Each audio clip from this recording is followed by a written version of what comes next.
ഇടുക്കിയുടെ തന്നെ ഏറ്റവും വലിയ സുപ്രധാനമായ പദ്ധതി 146 കോടി രൂപയുടെ പദ്ധതിയാണെന്നാണ് മനസ്സിലാക്കുന്നത്. കിഫ്ബിയിൽ നിന്നും ഫണ്ട് ഉപയോഗിച്ച് KSTP നിർമ്മാണം പൂർത്തീകരിക്കുന്ന പദ്ധതി.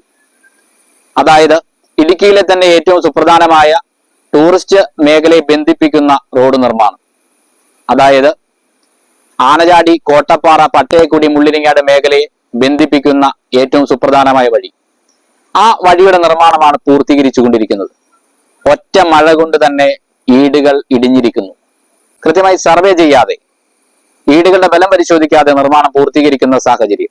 അതാണ് യഥാർത്ഥത്തിൽ അപകട സാധ്യതയായി മാറിയത്. ഇടുക്കി ജില്ലയെ തന്നെ സുപ്രധാനമായ പദ്ധതി, കോടിക്കണക്കിന് രൂപ മുടക്കി നാം പൂർത്തീകരിക്കുന്ന പല പദ്ധതികളും പേരിൽ മാത്രം ഒതുങ്ങുന്നു എന്നുള്ളതാണ്.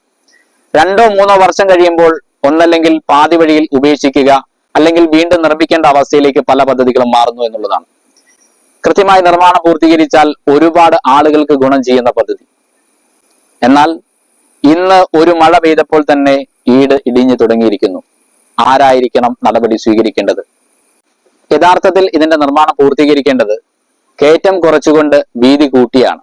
കാരണം ഈ വഴികളെല്ലാം തന്നെ അപകടങ്ങൾ കൂടുതൽ ഉള്ള വഴികളാണ്. അത് ഒഴിവാക്കുവാൻ വേണ്ടിയിട്ടാണ് വീതി കൂട്ടി കയറ്റം കുറച്ചുകൊണ്ട് നിർമ്മാണം പൂർത്തീകരിക്കണം എന്ന് പറയുന്നത്. എന്നാൽ അങ്ങനെയല്ല ഈ നിർമ്മാണം പൂർത്തീകരിച്ചുകൊണ്ടിരിക്കുന്നത്. അതുകൊണ്ട് തന്നെ വലിയ അപകട സാധ്യതകൾ ഉയരുന്നു എന്നുള്ളതാണ്. അതുമാത്രമല്ല, മണ്ണിടിയാനുള്ള സാധ്യതയും കൂടുന്നു എന്നുള്ളതാണ്. തീർച്ചയായിട്ടും അധികാരികൾ ഇത് പരിശോധിക്കണം.